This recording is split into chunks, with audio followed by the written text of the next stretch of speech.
mustache sweat. Beautiful, it's very cool. It was all fun and games, so I got demolished by mosquitoes. So you might want to bring insect repellent if you can.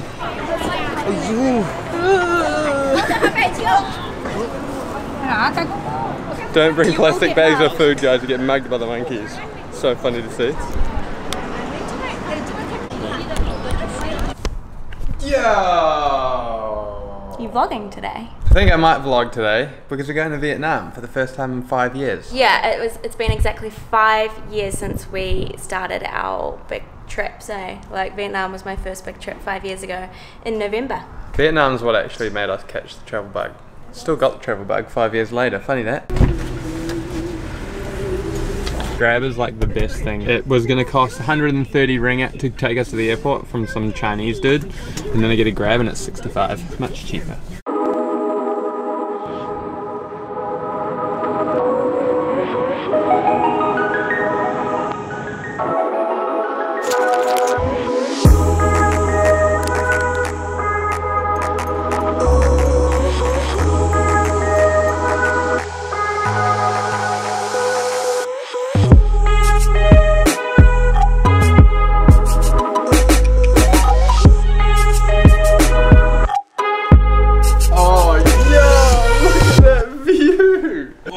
Yeah, dog. Hotel room dance. I haven't done a hotel room dance in a while. You know Anne's excited when she does a hotel dance. Whoa.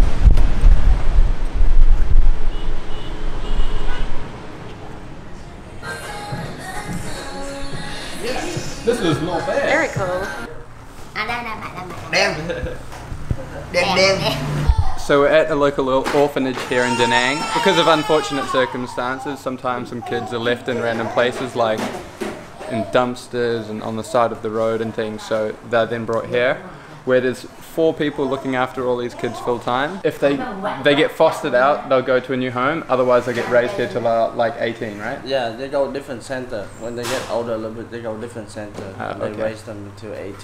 You see, the thing is, the government, they can supply the buildings and the locations to host these kids, but everything else, it has to come from private support, like people like me and you, and obviously it's coming, a lot of it's coming from business owners like Tan, who are able to bring more funding and income to these orphanages to actually take care of the kids, to buy things like diapers and milk and things like that. It's good to see like exactly where the money goes to and the good that it does.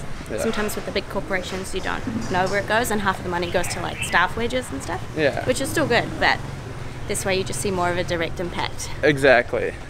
Yeah, I've always been, I don't know why, but I've always been funny about donating to causes and things, just because you don't know where the money's going, and I've always wanted to find people, and I like finding people that are making a direct impact on the community, right?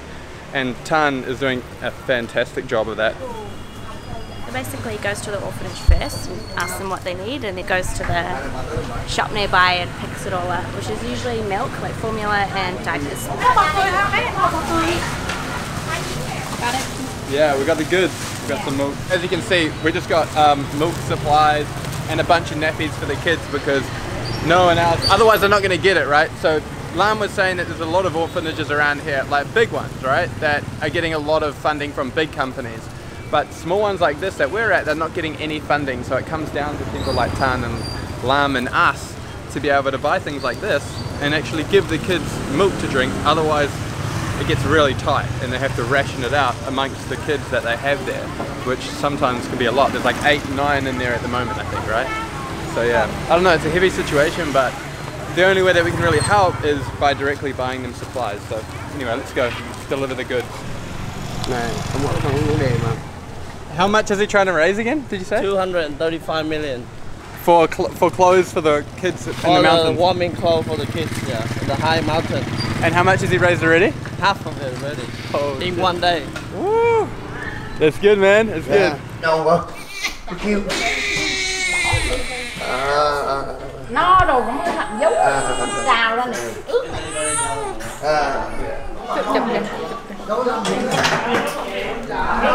What do you think, guys? I feel like we definitely do our lunches wrong back home. Yeah. Or like our family gatherings wrong.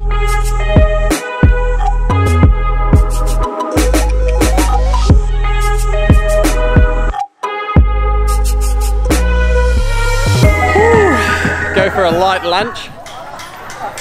Lam said, let's go to my house for a light lunch. Just a little lunch, just a little bit. 3 tables full of food later, 6 to 8 beers later. Jeepers, I'm full. We came here 5 years ago, and it was our favourite spot in Vietnam. We ended up staying like 3 times as long as we originally planned. And now we're back, and it looks the same, but it also looks really different. And there's like quadruple the amount of people that there was last time. It's pretty crazy. Like, it's definitely become quite the hot spot, and I don't blame them. Like, it's freaking cool.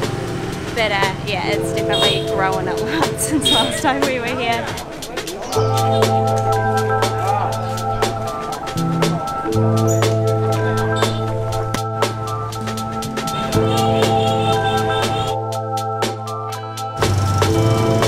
We're getting hungry now, so we're gonna go try our hand at making some local Vietnamese food. Don't know how this is gonna go. I'm gonna go to the market, buy the food, then cook it up. Time to cook up a storm. Everywhere come here. Yeah. Only the sick.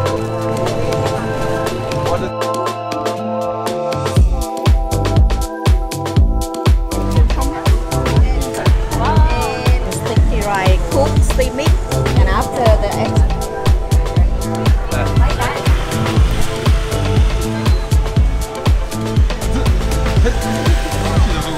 I don't know how to eat it. Yes. Yes.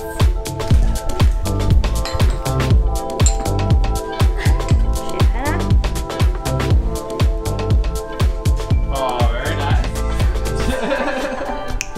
Beautiful. Flour and creepy powder together you mix, and after you try very nice pancakes, and you extra a little bit turmeric powder. Go, hand. Oh man, Oh, just wow. born for this. And today, guys, on Nate's Kitchen, we're first making spring rolls. As you can see, we have vegetables, meat, egg, ham. From 1 week to 2 days. That is the strangest looking mushroom I've ever seen. And you see, I make the fruit around slowly, and you make the hair with the ham, and right side and the left side the same, and you around slowly. Very beautiful. So, Easy. easy, ham says. Yes. I think for you. Oh, George's made I think for you slowly. Don't worry. Now this, my friends, is 15 homemade spring rolls. Oh yeah. Very creepy. Oh yeah, we got some creepy spring rolls. Yo, alright. And that, my friends, is some fine cooking that we did ourselves without any help. Without any help, yeah. Oh, Bon appetit.